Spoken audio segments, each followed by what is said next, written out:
drafted Tracy McGrady. So he was the one to enshrine Tracy McGrady into the Hall of Fame. And this is some of the sound bites from that moment. 97, you recognize my talent. Scrawny, 18-year-old coming out of high school. I appreciate that. I appreciate you having me fulfill my childhood dream by drafting me 9th overall. That meant the world to me. And the first year didn't go so well. The first half of that year didn't go so well, as you know. But you went on, became excellent coach. You did some great things as an executive, made some great moves. But your best move, Zeke, was firing that coach my rookie year. Firing that coach my rookie year that criticized me, said I wasn't going to be in the league beyond 3 years. Was he wrong? Boy, was he wrong. Boy, was he wrong. So that's just a clip of Tracy McGrady's acceptance speech, making sure that he was giving Isaiah Thomas that appreciation of taking a chance on an 18-year-old Strowman basketball player and then actually drafting him and seeing potential in him. And as we know, Tracy McGrady had a really good NBA career. Also, some other things he hit on was, the part of that coach saying that he wasn't going to be in the league past 3 years, and then the very next season, Isaiah Thomas fires the coach for that. And then he also went on to say that the realest coach he ever played for was Jeff Van Gundy. A lot of you guys know him from color commentary with the NBA. He also had some special teammates that he wanted to thank in his acceptance speech. He thanked all his teammates and coaches he ever played for, but these are just some special teammates that he wanted to give thanks to. Yao Ming, Dikembe Mutombo, Grant Hill, Darrell Armstrong, Vince Carter, Doug Christie, Charles Oakley, Muggsy Bogues, Devin Willis, Jermaine O'Neal, Dale Curry, Seth and Steph Curry's father, and Antonio Davis. So what are some of your thoughts of Tracy McGrady as you reflect back on his career? T-Mac was it's just an awesome player, man. He was dynamic, man. I remember I had his jersey. I definitely had the Houston Rockets jersey. It was just great to watch him, man. One of the most memorable things is watching him have that comeback. Now I know that we're going to get on in a minute, but that's one of the main things for me. He was great dunking. I remember his dunks were, man, always top of the game, man. He was just a good player all around. It's just him and Yao Ming too. I definitely like that tag team, and I wish that they got farther than what they did. Yeah, that's one of those like moments there. You just wish that what could have been and what could have happened with them could have like manifested into a dynasty, like a true dynasty with rings and all this stuff. So, but it's good to see that him get the proper recognition he deserves. And for me, it's funny when you said that information. I didn't remember him like going to the Knicks before he retired. So, toward the end, he had a small little stint with San Antonio and the Knicks, and then afterward, it was just kind of like, okay, it's time, right? So, he to me, when I look back over his career, him and Vince Carter, they're actually cousins.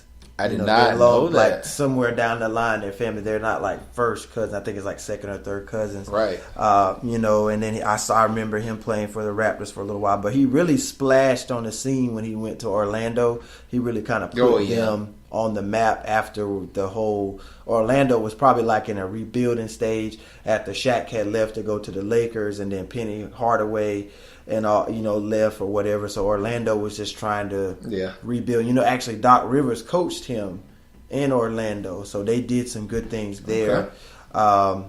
And then he left to go to Houston, where, like you say, him and Yao Ming teamed up together and did some stuff. Yeah. T-Mac, during that time frame, it was either you were a fan of Allen Iverson, Kobe, or T-Mac or Vince Carter. Those were like the four like guys that were. I mean, I guess you would throw Steve Francis in there, but he kind of fizzled out early. Yeah. So, but those are like your five like top players at that time. And McGrady, to me, he was a really good scorer. Like you said, he was a ferocious dunker. later in his career, he didn't really go. You kind of notice, like you see with Vince Carter, like the dunking has stopped. Yeah. So it's becoming more of an efficient scorer toward the end of T-Mac's career. But he still had, to me, a really good career in the NBA. But one of my favorite moments, and me and C Moody both agree that, back in, I want to say it was back in 2010, 2011, not sure on the exact year, where Tracy McGrady, might have been a little bit further. I think it was 2009. It was in 2009. He had a moment where he was with the Houston Rockets at the time. They were down 10 points to the San Antonio Spurs. Mm-hmm. Greg Popovich, kind of revered as one of the best NBA coaches of all time.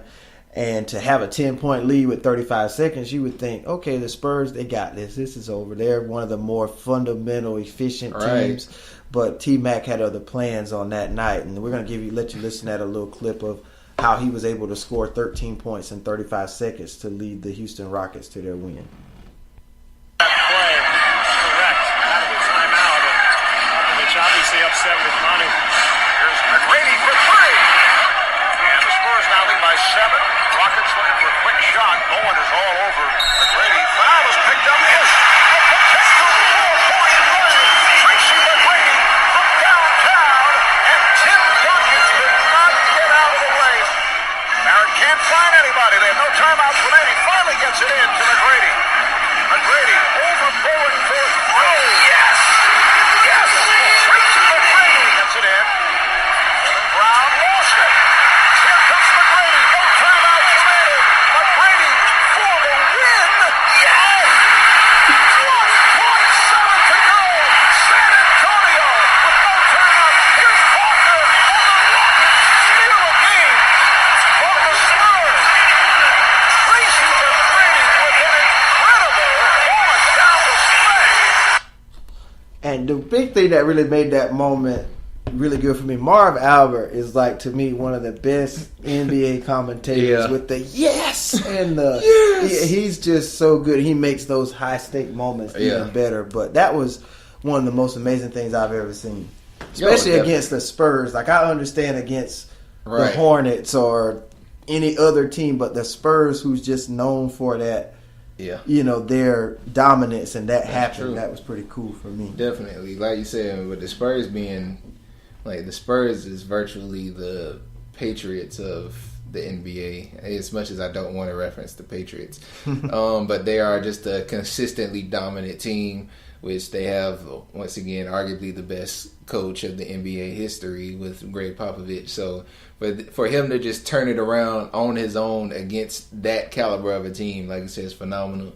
Like, we can even argue about Kobe Bryant's 81, which, I mean, it's hard to get that many points at all, but he got that against the Jazz, I want to say. No, it was the Mavericks. The Mavericks. Well, I mean, at that time, I was about to say, at that time, the Mavericks were...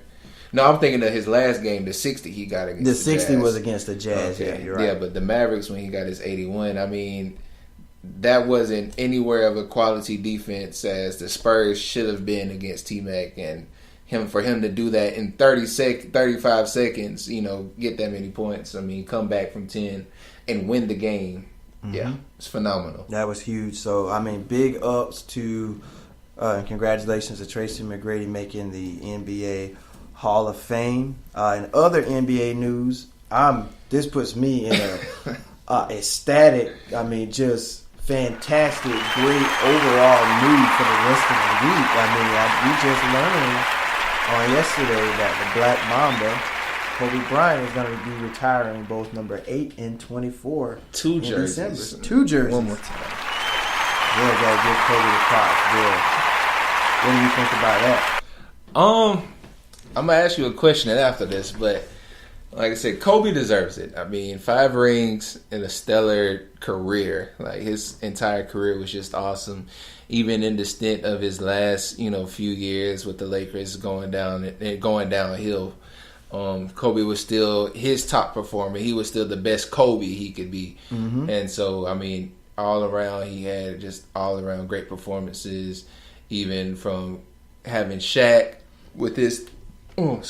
having 3 with Shaq, getting 1 with Powell, He won two with Powell. 2 with Powell. Yeah, so he got 2 with Powell and 3 with Shaq. Right. So I mean, for people to say that he got it for the company of somebody. I mean, all in all, it's a team sport, so he had to have somebody with him. I mean, nobody talks about Jordan with his team until we try to compare to somebody else that wasn't just Jordan getting 6. So for him to get 2 jerseys retired, I mean, that's something that we'll probably never see happen unless for some reason that they decide to retire LeBron's number 6 at Miami, which, I mean, I guess could happen. I think it should. I mean, yeah, he did come and get them 2 rings. There, so. And they brought him to the finals in a row. 4 in a row. So, I mean, I guess that would be the next person to do that. But for him to be the first person to break that barrier of getting 2 jerseys, I mean, we've never seen that before. Though. And the same team on top of that. Because, I mean, Jordan's not going to get his 45 retired. That's just not going to happen. So, yeah. But, I mean, I mean, when I'm a Lakers fan. If I were to say I'm a fan of the NBA, I would say, especially during this time, I was a big Lakers fan. And then Kobe's overcome a lot, too. Because when he, I don't know which Kobe I like better, the 8 or the 24.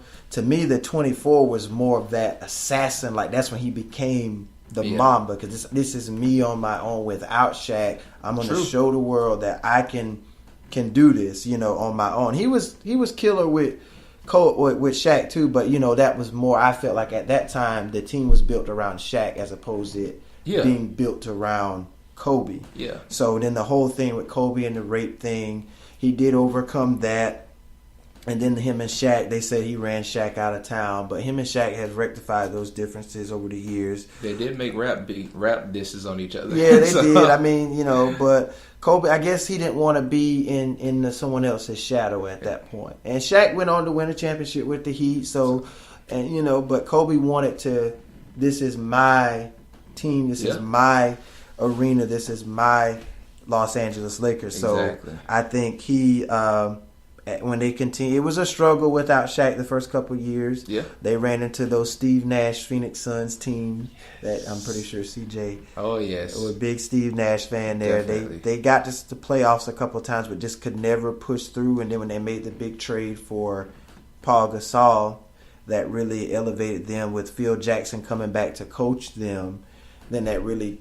So Kobe still needed other pieces around him because at the point, like when he's scoring 81 and doing all this in one game, you still need teammates to help you. So, and Kobe understands the help of good teammates. Derek Fisher came back to join them, and they did go on to win those championships. So, I mean, Kobe, to me, I think it's amazing that both of them are those jerseys are getting retired for him. He's well deserving of it. When I think of Laker greats, he's definitely in the top 5, maybe top 3. Definitely. When you think of some of the Laker greats like Jabbar and Magic Johnson, Kobe is right up there with those guys. I was about to say, just almost in that order, just like that. Yeah, so he's done some great things for the Laker brand, and I'm glad to see that he's going to be recognized for his contributions to the Lakers. Definitely. I wanted to add on earlier what you had said about, when he got the 24 jersey, that's when he became his own entity. I think for me, like, the 8 was just him being the aggressive athlete that he was. That's when you saw a lot of his, top, dunking. He was just jumping everywhere at that time with the 8 versus with the 24. He really honed in on his shot. He really became a master shooter, just an all-around scorer, just not trying to attack and either, just attack the rim. He can, do it finesse. He really knew how to play his position all around. Like back then, he was just the aggressive athlete that knows how to get the ball when he needed it. And a lot of people forget Kobe can play really good defense too. Yeah, that's true. And then he would get in the head of a lot of different people. Like him and Bruce Bowen had some good battles. Yeah, Ron Artest before he joined them, they had some battles too. So Kobe was a trash talker, but he was clutch, and that's one thing I would say. He's the closest thing to Jordan that I've ever seen. Definitely. Since Jordan, just all the way down to the fadeaway jump shot, just the way he carries himself in late game situations. And not to bash LeBron, but I mean LeBron may have won the head-to-head battles a lot against Kobe at the latter part of his career. Right. But they're two different players. They have two different styles of play. But I will say Kobe is more clutch in the clutch moments than LeBron was. But LeBron is more of a versatile athlete than what Kobe was.